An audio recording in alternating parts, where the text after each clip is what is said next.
Bonjour et bienvenue dans cette vidéo hebdo dans laquelle, comme chaque semaine, je vais faire une analyse du Bitcoin et des crypto-monnaies. Vous l'avez vu ou pas, mais le Bitcoin a bien repris, a bien remonté ces derniers jours. Alors, est-ce que c'est un rebond, mais en fait, il va cracher beaucoup plus bas et ça va surprendre énormément de personnes, et c'est ce que le marché aime bien faire d'ailleurs, ou au contraire, est-ce que le Bitcoin, ça y est vraiment reparti toucher les 70 000, 80 000 dollars en 2024. Eh bien, c'est ce qu'on va voir maintenant. Mais avant ça, si vous souhaitez recevoir des actualités les plus fraîches sur le marché du Bitcoin et des crypto-monnaies, c'est-à-dire à la minute où on a cette actualité, elle est publiée dans notre canal Telegram, et ceci gratuitement. Et donc toutes les actualités les plus fraîches sont partagées au quotidien dans ce canal Telegram, et c'est totalement gratuit. Pour y accéder, c'est simple. Cliquez sur le lien qui se trouve sous cette vidéo pour rejoindre ce canal Telegram d'actualités les plus fraîches du Bitcoin et des crypto-monnaies, et parfois même de macroéconomie, et ceci totalement gratuitement. Cliquez sur ce lien qui se trouve sous cette vidéo pour y accéder gratuitement. Allez, c'est parti pour cette analyse du Bitcoin et des crypto-monnaies. Alors, première bonne nouvelle, on voit que d'autres stablecoins sont en train d'être imprimés. Donc c'est pas encore l'extase, c'est pas encore, vous voyez, la hausse exponentielle comme on l'a pu le connaître ici à cette époque-là, ou ici, vous voyez, début 2023, début 2024. On a eu récemment une grande stagnation, et là, même si on ne le voit pas parce que je suis très très loin, mais si on zoome, on voit qu'il y a eu une belle hausse récente de plus d'1 milliard de dollars de stablecoins imprimés. Donc ça, c'est un premier point positif, léger, mais un premier point positif qui montre que le marché est en train de se retourner à la hausse, et c'est ce que je disais d'ailleurs la semaine dernière, qu'on était en train, il y avait pas mal de signaux qui nous disaient que nous sommes en train de repartir à la hausse, et là c'est encore un critère qui nous montre que, eh bien, ça sent bon. Parce que plus il y a de liquidités, plus il y a de dollars, de stablecoins qui sont imprimés, plus ça aide le marché des cryptos à monter. Là aussi, c'est très léger, mais si on regarde la recherche du mot-clé crypto, on voit qu'il y a eu un tout petit pic récent. Bitcoin un peu plus, on voit qu'il y a eu quand même un sorte de bottom et que là, nous sommes en train de repartir. C'est très très léger encore, mais bon, c'est bon signe. Et pareil pour le mot-clé Memcoin, là aussi, c'est en train de repartir. Donc comme je vous dis, c'est léger, mais ça sent que nous sommes en train de repartir à la hausse, et vous allez voir que ça se confirme avec les autres critères que je vais vous citer dans un instant. Autre point positif, tous les bitcoins que le gouvernement allemand possédait ont été vendus. Donc ça y est, c'est chose faite, nous sommes à zéro. Ils n'en ont plus à vendre.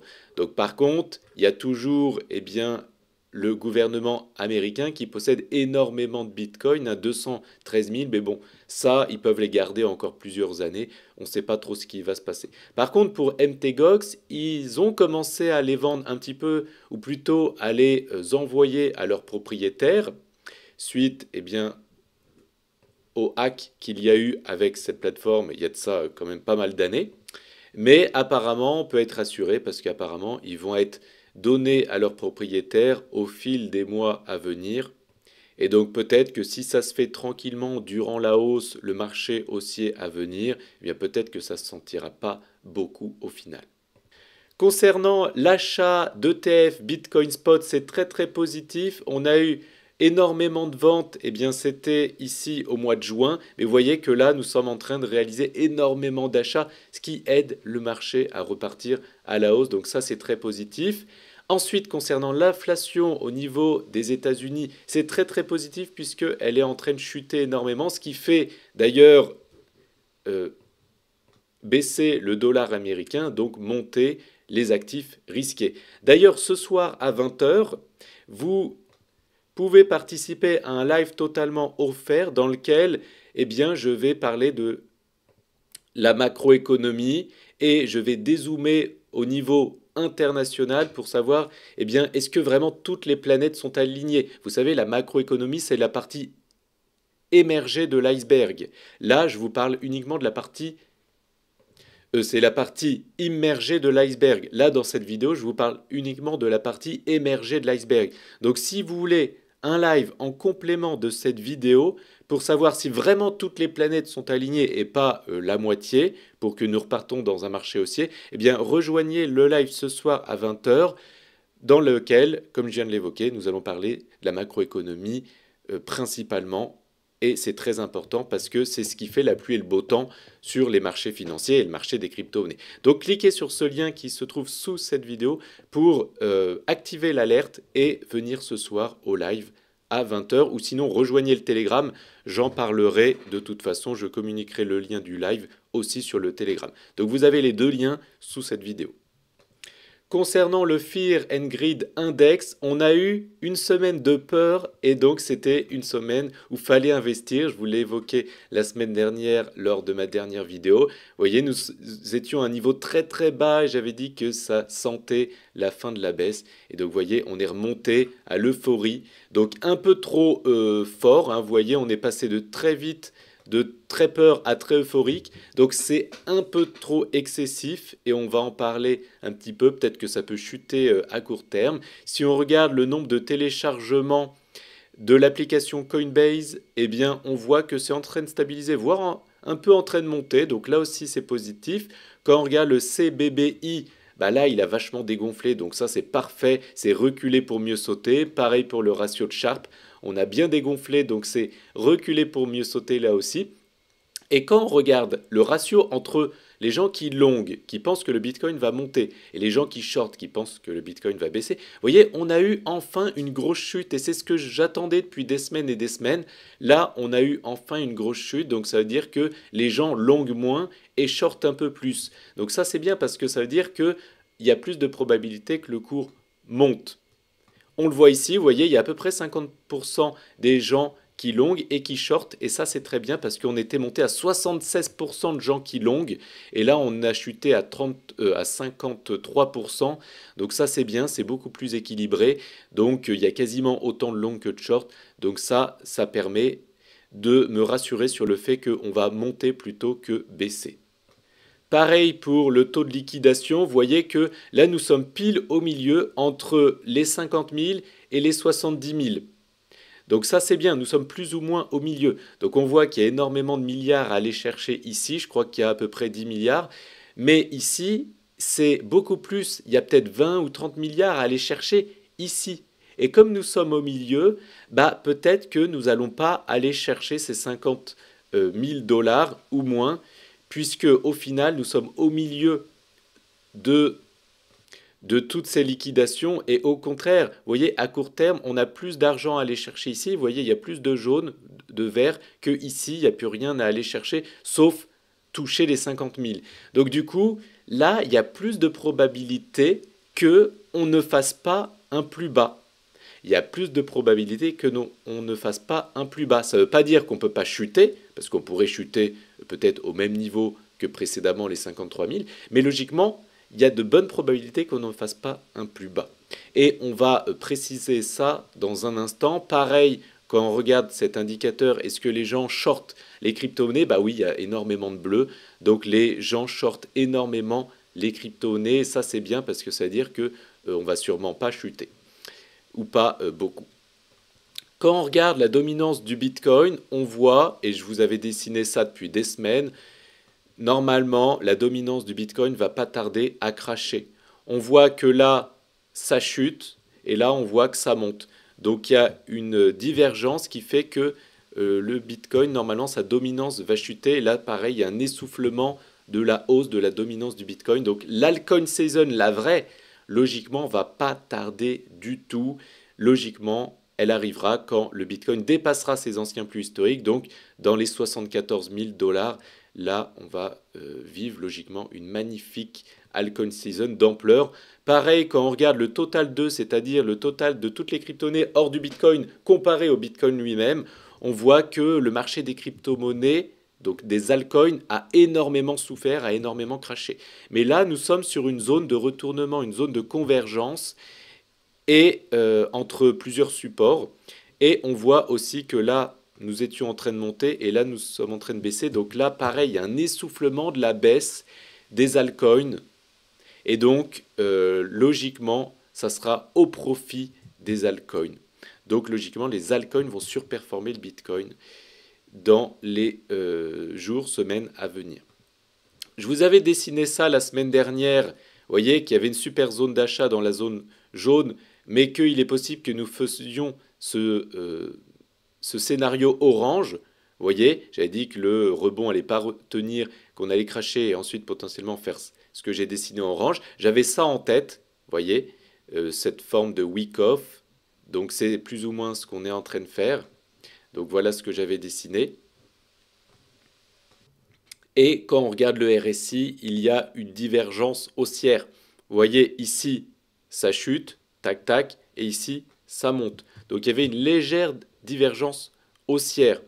Après, quand on se met en weekly, est-ce qu'il y avait cette divergence haussière? Non. Là, c'est encore trop immature. Il faudra attendre plusieurs semaines pour voir qu'il y a un retournement en weekly. Pour l'instant, le retournement, on commence à le voir en daily, mais on ne le voit pas encore en weekly. C'est encore trop jeune. Parce que là, vous voyez, c'était une super zone de rebond. J'avais dit d'ailleurs la semaine dernière que ça pourrait rebondir jusqu'aux 61 000. Et après, j'ai dit, bah, soit on a le scénario orange, soit on peut rechuter dans cette zone-là pour après vraiment repartir. Donc là, du coup, vu la hausse, vu les volumes, vu les liquidations, etc., vu le ratio entre les longues et les shorts, il y a de bonnes probabilités qu'on n'aille pas faire de plus bas. Ça ne veut pas dire qu'on ne peut pas chuter aux 58 000 ou aux 53 000 pour ensuite repartir, mais je pense qu'on ne va pas faire de plus bas, c'est-à-dire dépasser les 53 000. Voilà. Donc maintenant, soit on va faire le scénario orange que j'ai dessiné, soit on peut très bien rechuter ici sur le support des environ 61 000 pour ensuite repartir. Vous voyez? Mais du coup, vu la hausse qu'on a fait et vu les critères que je viens d'évoquer, je pense qu'on n'ira plus chuter à faire un ancien plus bas. On pourrait par contre faire ça, retourner aux 53 000 dans ces eaux-là, tac, tac, tac, et ensuite vraiment repartir. Mais on n'aura pas fait un nouveau plus bas, c'est ce que je veux dire. Surtout que ça fait plus de 4 mois maintenant qu'on est en train de chuter, stabiliser, donc au bout d'un moment, la stagnation, la chute doit s'arrêter. Si on est toujours considéré dans un marché haussier, ce que je pense, qu'on est toujours dans une marge durant la hausse, qu'on est toujours en train de reculer pour mieux sauter, eh bien logiquement, au bout d'un moment, faut que cette chute s'arrête, faut que cette stagnation s'arrête, et là, ça commence à faire beaucoup. 4 mois dans une stagnation, une chute, et 4 mois de stagnation, chute durant un marché haussier, c'est suffisant. Donc logiquement, on n'est pas loin de terminer cette chute et cette stagnation. Surtout que macroéconomiquement parlant, je ne sais pas si ça se dit, eh bien, il y a aussi des planètes qui sont en train de s'aligner, mais d'autres pas du tout. Et c'est très important de prendre en compte cette macroéconomie. C'est pour ça qu'il faut venir ce soir à 20 h, on en parlera. Il y a le lien sous cette vidéo. Parce que s'il y a un élément de la macroéconomie qui ne tient pas la route, eh bien, j'ai beau dire ce que je vous présente dans cette vidéo, si la macroéconomie ne suit pas, eh bien, le Bitcoin chutera. Donc c'est pour ça que venez ce soir à 20 h.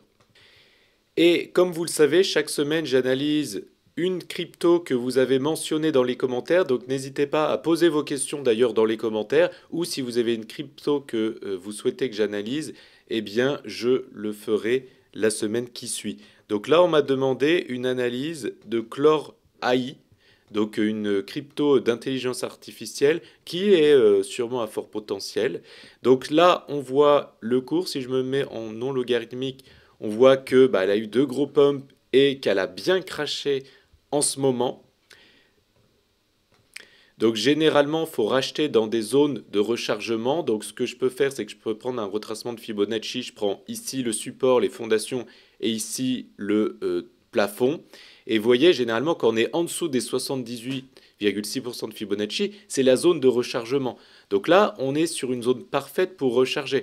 Mais attention, est-ce que la chute est en train de s'essouffler? Est-ce que la chute est en train de ralentir ou pas? Parce que ça pourrait chuter comme ça pendant longtemps. Donc il faut rechercher des signes de retournement haussier. Donc en weekly, on n'en voit pas trop. On voit que oui, c'est un peu moins verticale la hausse. Oui, là, c'est un peu en train de chuter, mais c'est pas extraordinaire. Donc, si je me mets en daily, est-ce que la chute est en train de s'essouffler? Donc là, on va regarder, par exemple, le RSI. Donc, pour l'instant, on voit qu'ici, on a des plus bas de plus en plus bas et des plus hauts de plus en plus bas. Et ici, on voit aussi qu'on a des plus bas de plus en plus bas et des plus hauts de plus en plus bas. Mis à part ici où c'est en train de stabiliser. Mais ce n'est pas encore extraordinaire. Et quand on regarde le MACD, voilà, bon, on voit que c'est plutôt en train de stabiliser plutôt que de s'essouffler. Donc oui, on pourrait dire que c'est une forme d'essoufflement de la baisse, mais c'est pas encore extraordinaire. Par contre, ce qui est pas mal, c'est qu'on voit qu'il y a du volume. Donc là, on est sur MEXC, donc il y a du volume, mais on va regarder sur les autres exchanges. Gate.io, il y a eu pas mal de volume aussi, et sur BitGate, le volume monte aussi. Donc là, ça veut dire que on est en train de se retourner. C'est pas encore extraordinaire, mais on est en train de se retourner. Donc il faudrait attendre peut-être quelques autres signaux pour être sûr d'acheter cette crypto au moment où elle est en train de se retourner, plutôt que peut-être qu'elle peut chuter encore 3 mois comme ça, alors que les autres cryptos vont exploser à la hausse. C'est ça le problème. Donc du coup, on voit qu'il y a un magnifique support ici, vous voyez. Donc il faudrait peut-être attendre qu'elle casse ce support pour racheter à ce niveau-là, vous voyez. Acheter dans les 11 centimes, ça pourrait être pas mal, parce que là, elle pourrait très bien chuter pendant 107 ans comme ça. Donc du coup, si elle casse cette résistance, qui était un ancien support, eh bien là, ça serait un moment d'acheter, ça serait comme le signal de c'est bon, elle est en train de se retourner, c'est bon, elle est repartie to the moon. Pour l'instant, c'est pas le cas. Voilà, donc si vous avez aimé cette vidéo, merci de la liker. Abonnez-vous pour ne plus louper mes vidéos hebdo d'analyse. Et pour rappel, si vous souhaitez voir le live de ce soir à 20 h, qui est un parfait complément à cette vidéo, et ou eh bien, recevoir les actualités les plus fraîches concernant le Bitcoin et les crypto-monnaies, cliquez sur les liens qui se trouvent sous cette vidéo. À très bientôt dans une prochaine vidéo, j'espère, si vous êtes abonné. Ciao!